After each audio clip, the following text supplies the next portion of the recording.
اعوذ باللہ من الشیطان الرجیم، بسم اللہ الرحمن الرحیم۔ اللہم صلی علی سیدنا محمد معدن الجود والکرم وآلہ وسلم۔ سامعین و ناظرین اکرام، السلام علیکم ورحمۃ اللہ وبرکاتہ۔ آج کا ہمارا موضوع یہ ہے کہ کیا ہم سچے مسلمان ہیں؟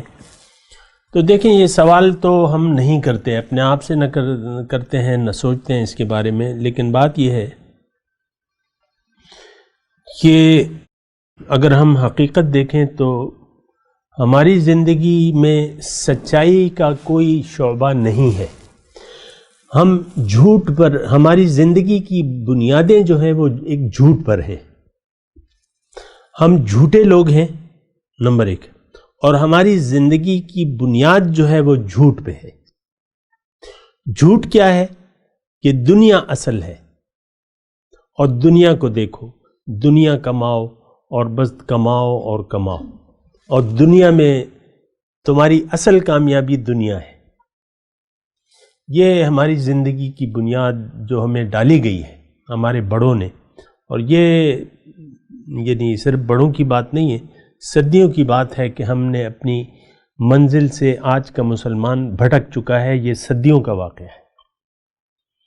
جب سے ہلاکو خان آیا اور کافروں کے ذریعے اللہ تعالیٰ نے ہمیں مروایا اور ہمارے خون سے دجلہ کو رنگ کر دیا، تو اس کی وجہ یہ تھی کہ ہم اپنے راستے سے ہٹ چکے تھے۔ وجہ یہ تھی، اور وہاں سے جب مسلمان کا جو تنزل شروع ہوا ہے، آج تک مسلمان اپنے پیروں پر کھڑا نہیں ہوا، اور آج تو بالکل ہی بدترین حالت ہے۔ لیکن میں اجتماعی بات نہیں کر رہا، میں انفرادی بات کر رہا ہوں، میں اپنی اور آپ کی بات کر رہا ہوں کہ کیا ہم سچے مسلمان ہیں؟ تو اس کا جواب تو بالکل یہ ہے کہ نہیں۔ ہمیں سچائی نہیں، ہماری زندگی کی بنیاد جھوٹ سے شروع ہوتی ہے۔ آپ دیکھ لیں عام طور پہ، اور جھوٹ کیا ہے؟ کہ دنیا اصل رہنے کی جگہ ہے۔ جھوٹ کیا ہے؟ کہ دنیا کی کامیابی اصل کامیابی ہے۔ آپ مبارکبادیں دیتے ہیں نا، بچہ امتحان میں پاس ہو جاتا ہے اور تو مٹھائی کے ڈبے منگوائے جاتے ہیں، اور کبھی چھوٹے ڈبے اور کبھی بڑے ڈبے۔ سالگرہ کا دن آتا ہے تو کیک منگوایا جاتا ہے۔ میں یہ نہیں کہہ رہا کہ کیک منگوانا ناجائز ہے یا حرام ہے، لیکن میں صرف وہ سوچ کی بات کر رہا ہوں کہ آپ کی سوچ جو ہے وہ یک طرفہ ہے۔ آپ نے ظاہر کو اہمیت دے دی ہے اور باطن سے آپ غافل ہیں۔ اور یہ بات میں نہیں کہہ رہا، یہ اللہ تعالیٰ نے فرمائی ہے قرآن پاک میں، یعلمون ظاہرا من الحیات الدنیا وہم عن الآخرۃ غافلون، کہ یہ لوگ دنیا کے ظاہر کو تو جانتے ہیں، لیکن باطن سے، آخرت یعنی باطن سے یہ لوگ غافل ہیں۔ اور یہ اللہ تعالیٰ نے پھر گلہ بھی کیا ہے ہمارا کہ اقترب للناس حسابهم وهم فی غفلۃ معرضون، سورہ انبیاء، کہ لوگوں کے حساب کتاب کا وقت قریب آ پہنچا اور یہ غفلت میں پڑے ہوئے۔ جب امتحان کے دن قریب آتے ہیں تو بچوں کو امتحان کی فکر ہوتی ہے، امتحان کی ڈیٹ یاد ہوتی ہے۔ جب ڈیٹ شیٹ آ جاتی ہے تو بچوں کو احساس ہوتا ہے کہ ڈیٹ شیٹ آ گئی، تو ہماری ڈیٹ شیٹ آ گئی ہے۔ ڈیٹ شیٹ خیر مطلب وہ امتحان، اس وقت تو ڈیٹ شیٹ تو جب پیدا ہو گئے تو بس ہماری ڈیٹ آ گئی، اور جب جانا ہے پرچہ ہم سے لینا ہوگا وہ تو ہمیں وقت نہیں معلوم۔ جب اللہ تعالیٰ ہم سے یہ پرچہ، ظاہر کا پرچہ چھین لے گا، ممتحن جیسے کہ پرچہ چھین لیتا ہے نا، اور پھر آپ کو لکھنے کا وقت نہیں رہتا۔ جب 3 گھنٹے آپ ایگزامینیشن ہال میں گزر جاتے ہیں تو آپ سے پیپر چھین لیا جاتا ہے، اگر آپ بہت بھی لکھاری ہوں، لیکن آپ سے جو ہے وہ پیپر چھین لیا جائے گا۔ اسی طرح موت کے وقت ہم سے یہ ظاہر جو ہے چھین لیا جائے گا، اور پھر جو ہے ہمارا جو دوسری زندگی ہے وہ شروع ہو جائے گی۔ لیکن جو موضوع میرا یہ ہے کہ کیا ہم سچے مسلمان ہیں؟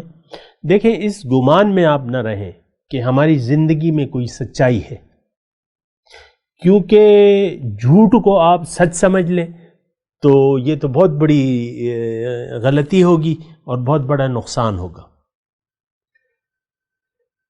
زہر کو اگر آپ میٹھا سمجھ لیں، بعض اوقات ہوتا ہے نا زہر سفید رنگ کا ہوتا ہے، اور آپ اس کو چینی سمجھ کے آپ چائے میں ڈال لیں، آپ کو معلوم ہے پھر کیا ہوگا۔ تو یہ غلطی نہ کریں۔ میں صرف یہ کہہ رہا ہوں کہ آپ مان لیں کہ میری زندگی کی بنیاد جھوٹ پر ہے، میرے جو بزرگ ہیں انہوں نے ایسا کیا ہے، لیکن اب مجھے، چونکہ اللہ تعالیٰ نے مجھے عقل دی ہے، تو اب میں نے سچائی تلاش کرنی ہے۔ تو سچ کو جانیں اور سچ کی راہ پر چلیں۔ سچ یہ ہے کہ ہم انسان جو ہے، ہماری حقیقت ظاہر نہیں بلکہ باطن ہے، یعنی اس ظاہر کے اندر جو ہم رہ رہے ہیں وہ ہماری اصل ہے۔ اور انسان جب اپنی اصل کو با جاتا ہے تو اب اسے سوچنا ہوگا کہ یہ دنیا میں کیوں آیا ہے۔ اس کا جواب آسان ہے، اور آسان یہ ہے کہ اللہ تعالیٰ نے اسے بتایا ہے کہ تمہاری انتہا میں ہوں، وَأَنَّ إِلَىٰ رَبِّكَ الْمُنْتَهَىٰ، اے انسان تمہاری انتہا میں ہوں۔ اور یہ بات دیکھیں، زیادہ اس میں دلائل کی ضرورت بھی نہیں ہے۔ ہر نماز میں ہم اللہ تعالیٰ سے سیدھے راستے کی دعا مانگتے ہیں، کیا کہ اہدنا صراط المستقیم، اے اللہ تعالیٰ ہمیں سیدھی راہ دکھا۔ ہر راستے کی ایک منزل ہوتی ہے کہ نہیں ہوتی؟ ہر راستے کی ایک انتہا اور ایک منزل ضرور ہوتی ہے۔ سیدھا راستہ جب آپ مانگ رہے ہیں تو خود سوچ لیں، سیدھے راستے کی انتہا اللہ ہے۔ اور وہ کیسے معلوم ہوا کہ یہ راستہ کس کا ہے؟ یہ اللہ کا راستہ ہے۔ اور یہ بات میں تو کہہ رہا ہوں زبانی طور پہ، لیکن میں آپ کو آیت بھی سنا دیتا ہوں کہ وَإِنَّكَ لَتَهْدِي إِلَىٰ صِرَاطٍ مُسْتَقِيمٍ، اے پیغمبر صلی اللہ علیہ وسلم، آپ ان کو ہدایت دینے والے ہیں سیدھے راستے کی طرف، سیدھا راستہ ان کو بتانے والے ہیں۔ اب یہ راستہ ہے کس کا؟ میں نے تو آپ کو اپنی زبان میں بتایا، لیکن قرآن کیا کہہ رہا ہے؟ صراط اللہ الذی لہ ما فی السماوات والارض، یہ راستہ اس ذات کا راستہ ہے جس نے زمین اور آسمان کو پیدا کیا ہے۔ تو یہ سارے حقائق ہیں اور یہ سارے سچ ہیں جس کو ہم جھوٹ سمجھتے ہیں۔ یہ بات بھی میں ذرا اصرار سے کہہ رہا ہوں نا، یہ وہ سچ ہے جس کو ہم جھوٹ سمجھتے ہیں، کیونکہ باوجود یہ معلوم ہونے کے ہم اپنی منزل دنیا ہی رکھنا چاہتے ہیں۔ عمومی طور پہ بعض لوگوں کو سچ معلوم ہے، سچ پتہ چل جاتا ہے، لیکن اس کے باوجود وہ سمجھتے ہیں کہ یہ جھوٹ ہے۔ زبان سے تو نہیں کہتے، لیکن سچے راستے کو اختیار نہیں کرتے، وہی جھوٹ اور شیطان کی راہوں پر وہ چلتے رہتے ہیں۔ شیطان جو ہے ہمارا دشمن ہے، شیطان کے کہنے میں نہیں آنا چاہیے۔ اللہ کے رسول کی بات سچی ہے، اور اللہ کے رسول ہمیں دعوت دینے والے ہیں اللہ کی طرف۔ رسول آئے اس لیے ہیں کہ لوگوں کو اللہ کی طرف دعوت دیں۔ سورہ یوسف میں مضمون ہے کہ قُلْ هَٰذِهِ سَبِيلِي أَدْعُو إِلَى اللَّهِ، آپ ان سے کہہ دیجئے کہ میرا مشن تو فقط صرف یہ ہے کہ میں لوگوں کو دعوت دینے والا ہوں اللہ تعالیٰ کی طرف۔ عَلَىٰ بَصِيرَةٍ أَنَا وَمَنِ اتَّبَعَنِ، بصیرت دلائل سے، قصے کہانیاں نہیں، دلائل سے میں لوگوں کو اللہ کی طرف دعوت دینے والا ہوں۔ اور یہ صرف میرا کام نہیں ہے، بلکہ جو میرے پیروکار ہیں، جو میرے امتی ہیں، ان کا بھی یہی طریقہ کار ہے۔ تو بہرحال جھوٹ سے نکل کر سچ کی بنیاد پر آپ زندگی کا آغاز کریں، تو اس میں کیا ہوگا؟ اس میں فوری طور پر آپ کی دنیا کا فائدہ ہوگا۔ فوری طور پر ہم تو یہ سمجھتے ہیں کہ ہم مشکلات میں گر جائیں گے، نہیں، دنیا آپ کی آسان ہو جائے گی۔ آپ کی جس گھر میں، جس ماحول میں آپ رہ رہے، جو آپ کو ماحول سے شکایتیں ہیں، وہ شکایتیں ختم ہو جائیں گی۔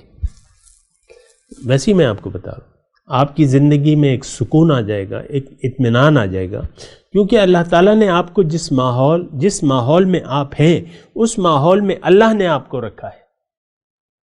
امیر ہیں، غریب ہیں، تنگ دست ہیں، نادار ہیں، جو بھی ہیں، وہ اللہ نے رکھا ہے۔ تو اللہ کے فیصلے پہ مسلمان مومن راضی ہوتا ہے اور اس فیصلے کے مطابق زندگی گزارتا ہے، اس پر راضی ہو جاتا ہے، تو آپ کی سب سے پہلے دنیا کی زندگی میں چینج آئے گا، آپ کو ایک سکون اور اطمینان محسوس ہوگا، اللہ کے فیصلوں پر آپ راضی ہوں گے، اور پھر آپ چل سو چل بات آگے بڑھتی چلی جائے گی۔ اور یہ سارا سفر جو ہے، اللہ کا سفر سارا ترقی کا سفر ہے، روشنی کا سفر ہے۔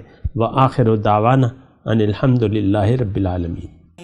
مولاي صل وسلم دائما ابدا على حبيبك خير الخلق كل